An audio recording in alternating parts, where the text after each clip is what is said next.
He's always focusing on the elections because he has to protect his power. And he knows that free and fair elections this fall will mean accountability. It could mean impeachment. It could mean prison. He knows that that is America's circuit breaker. That's why he continues to prioritize it. It's not random. It is strategic. He doesn't care about housing. He said that before, even though most of America does. It is a win for the Republican Party if they can get it. Yeah. He cares about power.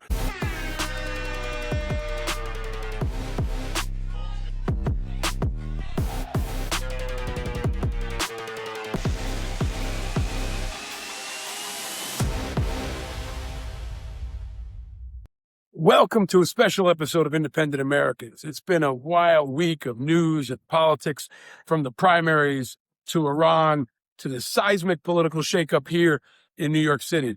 I'm coming to you from Times Square at the subway station, where people are still riding high about the Knicks, excited about the World Cup, ready for July 4th, but always a little concerned about the future. So here's a special episode from two recent hits I did on CNN with Erin Burnett. She continues to put me in an independent position opposite Republicans and Democrats, which is really important. We cover a whole variety of issues over the last couple of days that you need to track on. It's a quick fire episode. Please check the links in my bio. Follow us on YouTube and Spotify, everywhere else. Watch out for people when you're walking in the subway.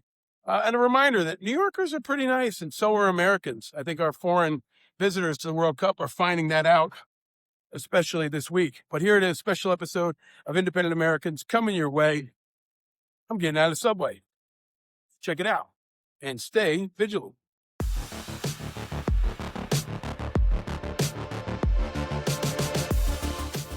So do you think they're going to say anything tomorrow? And also, just to be clear here, the spine is often coming from people who have been spurned. Yeah, You know, by it's Trump. true. It's Right. true. Yeah. Or shamed into it by the voters. I mean, about damn time. Better late than never. But it also comes with an asterisk because two Republicans didn't vote today. McConnell and I think McCormick weren't Right, there. yeah. So it was a 50-48 vote. And but, Fetterman voted on the other side. right, as he consistently does. But the important part is the sea change that's happening. The politicians are catching up to where the country is. And it's an overwhelmingly unpopular war. And I think they also recognize this has been the worst ceasefire ever. And this is potentially the worst deal ever. And this is a really stinky mess that everybody wants to get away from, almost more than the reflecting pool.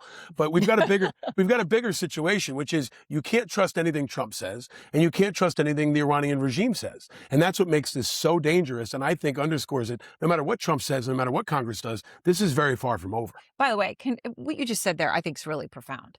It is true that we know the Iranian government has always put out propaganda. Yes. Yeah. You used to know that there was a spin coming from a White House. Yeah. Yeah. But you could trust certain facts or certain things that they said. Yes. And now that is not true. It's such a deleterious position to be in. We've never trusted Iran. We shouldn't trust Iran. And what they're saying has their particular audience, right? Yep. We should be able to trust what we are saying. And we don't. I don't know many people who trust the information that we're putting out. That leaves the American people in a really precarious position in an election year. Who do we believe? We can't believe our government. We don't believe the bad actors because we never have. There's no one with sort of the adult voice in the room to say, here's what's real. Here's what we know, and we're not going to get ahead of what we know. Here's where we are. No one's saying that. And You know, Congress Mike, can do yeah, something. Mike- Congress can pull the plug on the funding. They're not entirely lame ducks. They will have a defense budget to authorize at the end of the year, which includes a $500 billion plus up. And now we find out With a $80 billion. $80 Yes, billion for the exactly, war. for the Because you war. also can't trust them on the money. They said $29 billion. Now it's $80 billion. But Congress can pull the plug on the funding. They can ask harder questions. They can demand hearings. They can put Pete Hegseth in the hot seat every single day until our troops come home. There's a lot more they can do. They just haven't They've turned done it it. up. Yeah. I mean, that's what I was about to say. There has always been a lot more that they can do, and they have consistently shown that they are not willing to do that. And I think the most interesting thing that you can see now is Majority Leader Thune, ahead of this meeting that they're supposed to have tomorrow with Donald Trump on policy issues, he has told his members, why don't y'all speak up? Y'all should just talk to Trump and tell him face to face what you think. I mean, that does not show a sort of robust cohesion in the Republican conference, in my view. Is that like when your boss says, you know, go into the CEO and tell him what you really think? Go ahead, you do it. Please, feel free to say it. I mean, look, it's a political grenade for them. Trump right also now. doesn't For care. Republicans. No. He's going to keep going. He's all gas, no brakes, unless he's forced to stop. And nothing has forced him to stop. Well, also, okay, and I'm curious to people the way they get when they're in a room with him. And in that, we kept getting more and more information from Maggie Haberman and Jonathan Swan's book, which is really incredible. I mean, did they just have people wearing wires and cameras in the drawers? I mean, there's just incredible stuff. He talks willingly to them. No, he talks to No, but some of these things too. that they have are just Agreed. details coming from all sorts of people. I mean, it's incredible. But this one, Trump's executive assistant, Natalie Harp, who began working for Trump at Mar-a-Lago in the first months after he left the White House, a book writes about her. Okay, it says, Harp wrote Trump adoring letters that she left in his personal spaces, including one that read, quote, "You are all that matters to me." Okay. What do you make of this, Lulu, in the context of all the things? So I'm not asking you to wait. Take this first. Take this first. But I guess what we're asking here, okay, is the way that Trump can exert control over people around him that continues to surprise people. So I don't want to talk too much about this young woman because I think there's a real power differential there, and I don't know what that relationship actually looks like. What I can say that this anecdote does show is that President Trump requires and admires that kind of complete blind fealty and fealty and submission. That's I right. mean, it's like that. I think most people, if you had an employee, because that's what she is, leaving you letters in your personal space telling you that you are the most important thing in your life, you would say, you know what, hon? I think you need to take a vacation. But he instead finds this to be incredibly affirming. And that says more about him than it does about her. Right. I think that's an interesting point about it, though. It's on That he would definitely. expect this and demand this. Yeah, it's on brand. And I think it's even more troubling because it shows that he's surrounding himself with people who adore him.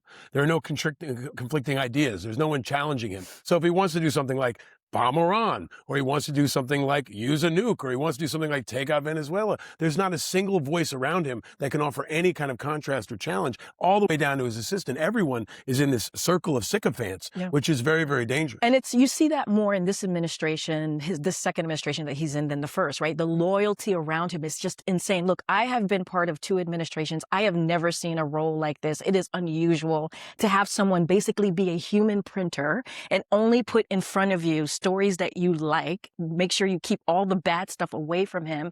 It is it's a disadvantage to the American people because it is important for the president to hear both sides, the good stuff and the bad stuff. It is insane. And I have never seen anything like this. But again, it plays to what Trump likes, pure, complete loyalty. And you see that more around him this time around, certainly than you did in the first time. All right, all of you staying with me. Next. And it didn't play out in 2025. And then now this conversation is playing out at the ballot But box. something different is risky. happening here also. Like, this country has a primary problem, and New York City is ground zero for our primary problem. You're going to have less than 500,000 people as of 6 o'clock who voted in this primary to determine what's going to be the fate for 5 million voters in New York City. What's actually happened here is a great battle plan. Mamdani's already won because he's mayor, right? The question is, can he run the table? And it looks like he can, because what he's been doing is riding on the infrastructure that's been built for years in New York by the DSA, by the Working Families Party, to run the primaries and drive turnout. And they'll do that tonight. They will drive turnout. Moderates aren't going to vote. Independents like me, 1 million of us, can't vote at all in this primary. This is the most closed primary in the country. And what happens is the far left is going to run it because they can do turnout. They can mobilize people. They've got charismatic leaders like Mamdani and AOC. But this is New York. And they're relying on people power, right? That's but they're also relying on infrastructure. And there's been a lot of effort put into building for this moment. But I would also say he's not on the ballot. So it'll be interesting if that infrastructure is able to do. This is going to be a wild summer of politics, news, and elections. Primaries continue to roll on. We have the biggest midterms ever. The intersection of sports and politics is happening every single day. And you can trade on the biggest political races and activities on Kalshi. On Kalshi, you can trade major primaries, election outcomes, and the biggest political storylines as they happen, leading up to the biggest midterms ever. You can pick who's going to control Congress. You can pick who's going to win the Senate race in Maine, Graham Pletner or Susan Collins. You can bet on the World Cup. You can trade on the World Cup and much more. It's all on Kalshi. you're trading against peers in a live market, meaning there's no house. And as the probability changes, you can buy in and out of your position. For a limited time, download the Kalshi app and use the code for this show, independent, and get $10 when you trade 10. Kalshi, Kalshi, where you can trade on anything, including just about everything you hear about here on Independent Americans. 18 and over only. Restrictions and eligibility requirements apply. Even contract trading involves risk and may not be suitable for all investors. Prices, values, and available markets may differ from those mentioned. For more information, see Kalshi.com/regulatory. But check out our friends at Kalshi, who are big supporters of Independent Americans, and go to Kalshi, where you can trade on just about anything, and they'll help you stay vigilant. I mean, what this says is that this is about not only some of the issues that we've been discussing, it's also generational. There is a feeling that people are too old and that they want new solutions, people that represent them. And you saw that when Mamdani got voted in. He got voted in on the youth vote. So you can't ignore the generational shifts that we are seeing. But that doesn't always apply. If you look at New York 10, where Brad Lander's likely going to take out Danny Goldman, they're both roughly the same age, same demographic. Also true. But the difference is Goldman doesn't have the Mamdani AOC DSA machine behind him, and Lander does. And that's why he's likely. We'll see what happens. It's going to obviously be fascinating to see. Trump doesn't have the votes, even if all the Republicans were on board, right? He still doesn't get to 60. But you heard Murkowski, you hear Tillis, you hear Vance. He doesn't even have them all. But he can't let this go for the sake of anything else, right? I mean, you can't even get the win and then deal with it later. It's going to be an interesting summer. The UFC has ended, but the cage fighting is just getting started. And I think it's important to remember, Trump's not good at legislation. It requires negotiation. It requires compromise. It requires getting along with people from the other side. And he doesn't like doing that. He's a snowplow. He likes to go full force, all gas, no brakes without stopping for anyone. And I think it's really important that he's focusing on the SAVE Act because he's focusing on the elections. He's always focusing on the elections because he has to protect his power. And he knows that free and fair elections this fall will mean accountability. It could mean impeachment. It could mean prison. He knows that that is America's circuit breaker. That's why he continues to prioritize it. It's not random. It is strategic. He doesn't care about housing. He said that before, even though most of America does. It is a win for the Republican Party if they can get it. Yeah. He cares about power. And the most important thing in protecting his power is the SAVE Act. Paul, we do. We do, yeah. Former President Obama was on All the Smoke, which is a podcast. And he was asked about what the host called Trump's obsession with Barack Obama. And I'm going to play something about that in a second. But first, I wanted to play part of what Obama said today on the podcast. I obviously, have a room in his head. Rent free. You do everything with grace. A suite in his head. First of all, when I was president, the last thing I had time to do was worry about what somebody said, or what my predecessor did. They're gone. I've got work to do. The idea that I'd be worrying about came before somebody who came before and me trying to measure, like what's he done today?